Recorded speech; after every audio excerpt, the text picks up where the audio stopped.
kabar kalian hari ini? Alhamdulillah, luar biasa, tetap semangat. Kalian selesai.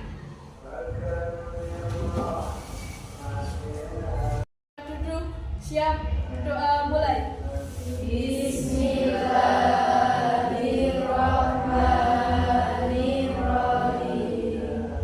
Raditu billahi rabban wa bil islami dinan wa bi Muhammadin nabiyya wa rasula. Rabbi zidni ilma warzuqni fahma. Amin ya rabbal alamin. Assalamualaikum warahmatullahi wabarakatuh. Waalaikumsalam warahmatullahi wabarakatuh. Bismillahirrahmanirrahim. Walhamdulillahirrabbina wassalatu wassalam linabi habibina. Surat pendek.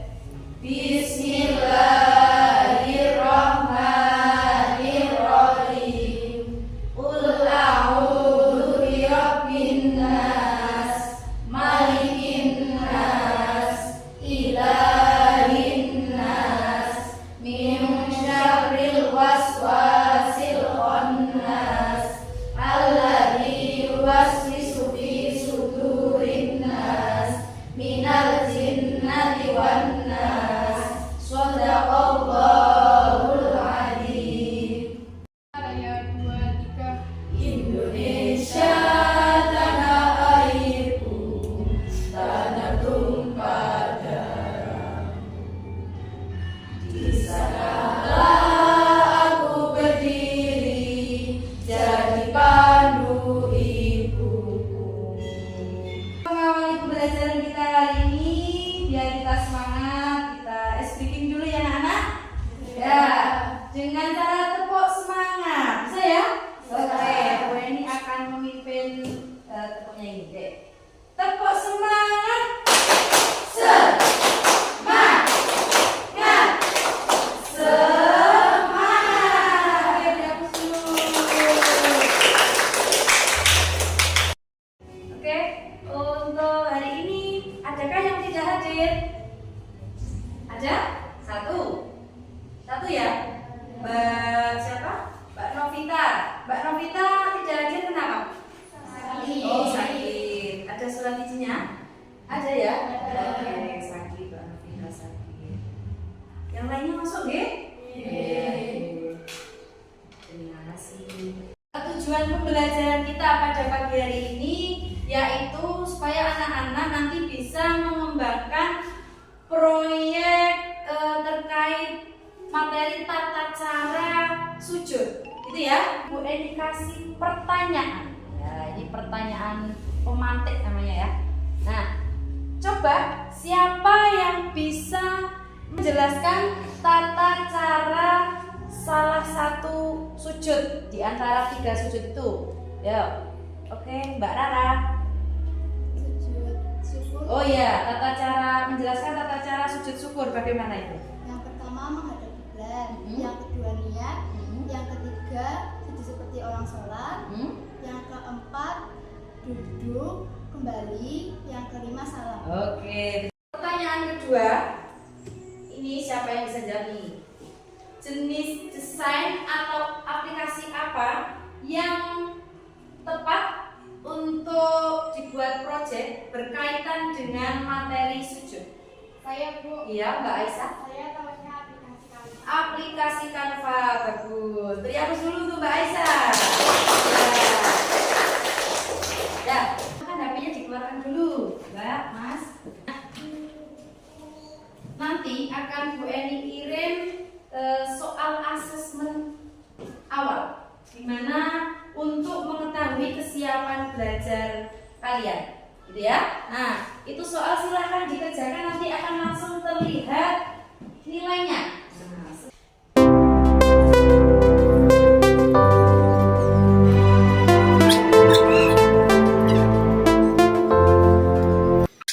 Siapa yang dapat nilai 100? 100 4, 5, 6, 7, 8, 9, 10, 12, 13, 50. Pinter ya. Pelajaran kali ini kalian silakan membentuk 3 kelompok. Ya, 3 kelompok itu yang sebelah sini kelompok 1, ini kelompok 2 yang mana? Kelompok 3 di sebelah pojok sini, ya. Ya, silakan menempatkan posisi sendiri, cari teman sendiri. Minimal anak itu satu kelompoknya 6, 5, ya, silakan.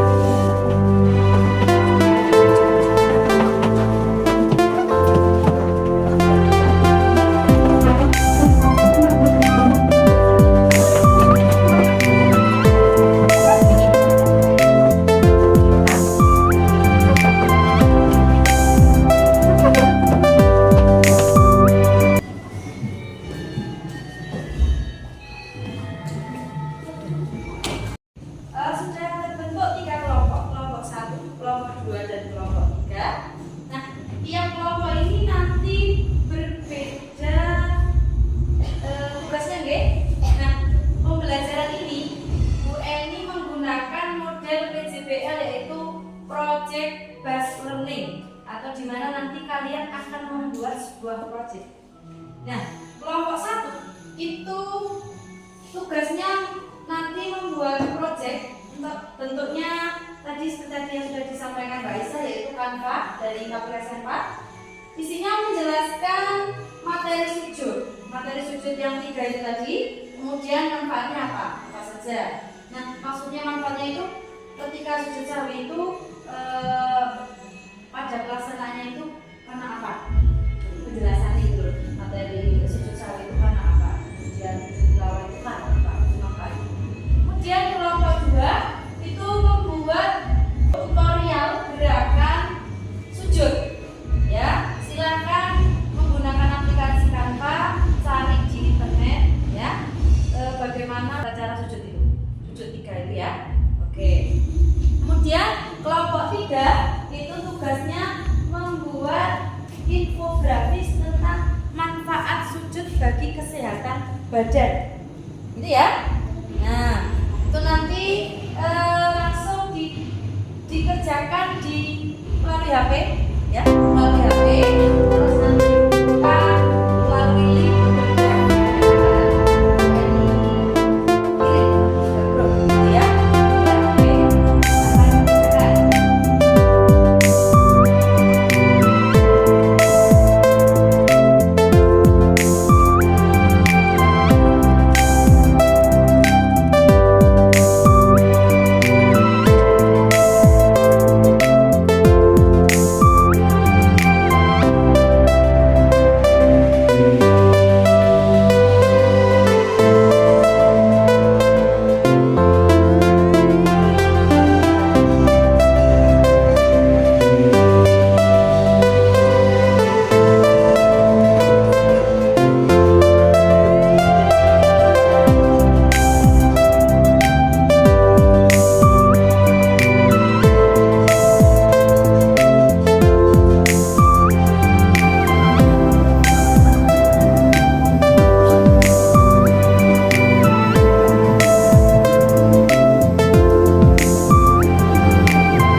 Waalaikumsalam warahmatullahi wabarakatuh. Kami dari kelompok 1 akan mempresentasikan hasil dari diskusi kelompok kami. Yang pertama, sujud syahwi. Sujud syahwi adalah sujud yang dilakukan karena lupa atau ragu dalam melaksanakan sholat, seperti menambah, mengurangi, atau ragu terhadap jumlah rakaat yang dikerjakan. Cara pelaksanaan sujud syahwi adalah dilakukan setelah tasyahud akhir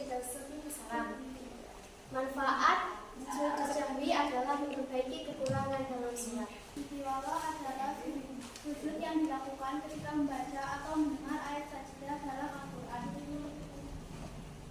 Cara pelaksananya adalah dilakukan 1 kali sujud, baik dalam sholat maupun di luar sholat. Ketika melewati ayat sajadah, dalam meresapi makna Al-Quran. Sujud syukur. Pengertian sujud syukur adalah sujud yang dilakukan sebagai ungkapan syukur kepada Allah atas nikmat besar yang baru diterima atau atas terhindarnya dari musibah. Cara pelaksanaan dilakukan 1 kali sujud di luar sholat tanpa waktu atau tempat tertentu. Seseorang langsung sujud ketika mendapatkan kabar baik atau nikmat besar. Manfaatnya ungkapan rasa syukur kepada Allah SWT. Presentasi dari kelompok kami. Ada yang mau menanggapi atau bertanya? Saya PPM Hairunisa dari kelas 7A akan bertanya. Ketika mendengar ayat sajadah di luar sholat, apakah boleh sujud tilawah? Pertanyaan dari Mbak Vicky. Boleh, tetapi harus dalam keadaan suci terlebih dahulu. Presentasi dari kelompok 1. Beri untuk kelompok 1. Ya, sekarang duduk kembali. Assalamualaikum warahmatullahi wabarakatuh. Waalaikumsalam warahmatullahi wabarakatuh.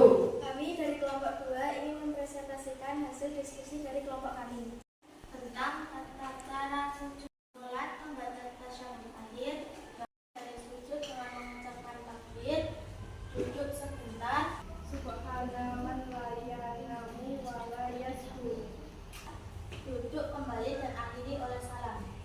Sujud tilawah 1 berdiri menghadap kiblat, 2 takbiratul ihram. Sajadah wajhiyya lillazi khalaqahu wa sawwara wa syaqqa sam'ahu wa basara bihaulihi wa quwwatihi. Duduk sejenak membaca salam. Presentasi dari kelompok kami. Kalau ada yang mau berdiskusi atau bertanya. Tidak ada? Oke, kalau tidak ada ditutup, Mbak. Assalamualaikum warahmatullahi wabarakatuh.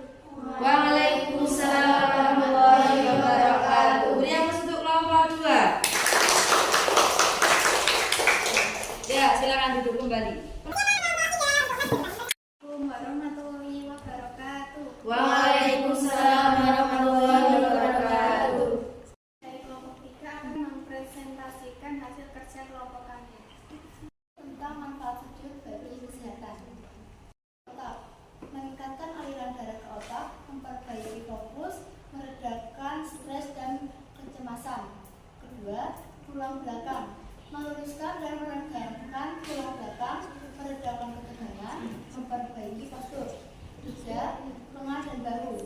Memperkuat otot, meningkatkan fleksibilitas, gerakan tangan dan bahu. 4. Dada dan pernapasan. Meningkatkan kapasitas paru-paru dan memperlancar pernapasan. 5. Pencernaan.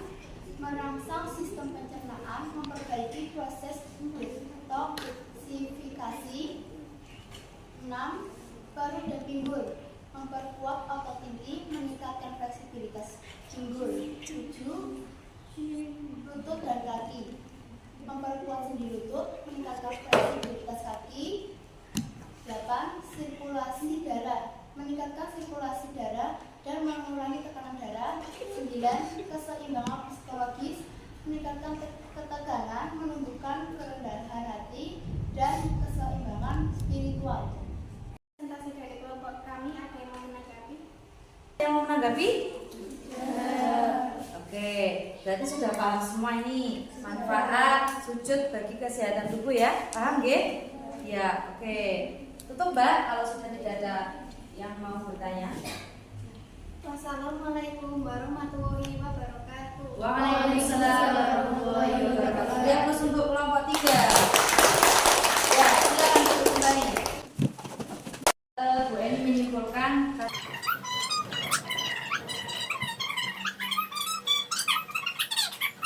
Semua ada pertanyaan, Bosan? Oke, kalau tidak, silakan kerjakan asesmen akhir. Artinya yuk.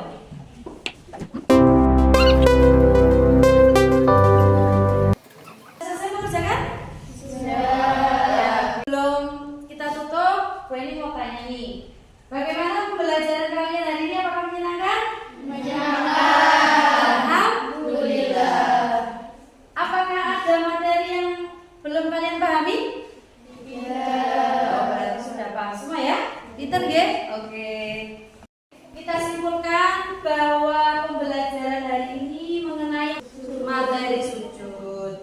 sujud di luar sholat apa saja?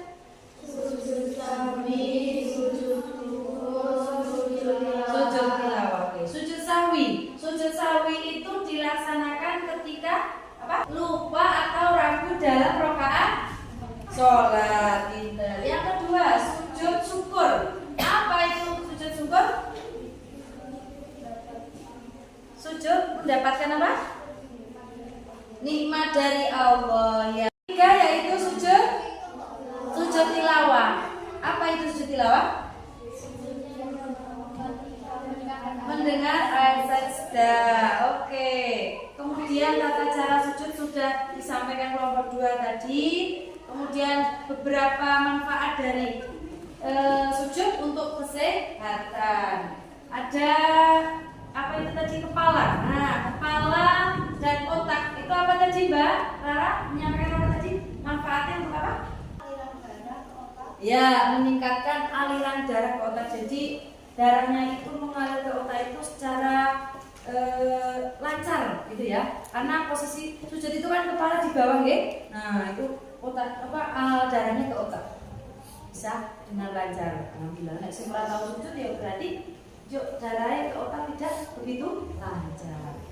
Untuk pertemuan berikutnya kalian membahas tentang kota Damaskus, di mana kota Damaskus itu sebagai pusat peradaban agama Islam. Ya, itu nanti kita bahas di pertemuan berikutnya. Jadi dipersiapkan, dibaca di rumah nggih tentang materi itu Damaskus, kota Damaskus itu seperti apa sih kotanya? Nah, itu silakan buka-buka Google di rumah sambil santai, buka HP, buka Google.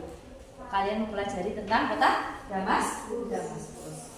Ini akan menyampaikan pesan K1 dan K2 yaitu sikap spiritual. Setelah mempelajari materi ini, anak-anak diharapkan dapat menunjukkan rasa syukur, ketundukan dan keimanan yang lebih dalam kepada Allah, terutama sikap kerendahan hati dan taat dalam beribadah, di mana sujud sebagai bentuk pengakuan akan kebesaran Allah. Jadi menambah ketaatan kita, kepatuhan kita kepada Allah kalau kita menambah sujud, yaitu sujud di luar sholat. Kalau kalian melakukan sujud yang kedua, sikap sosial. Setelah mempelajari materi ini, anak-anak diharapkan dapat mengembangkan sikap tanggung jawab, kerjasama dan gotong royong saat bekerja dalam kelompok, belajar menghargai pendapat teman serta saling support. Jadi sikap sosialnya nanti ada penilaian dari Bu Eni tadi.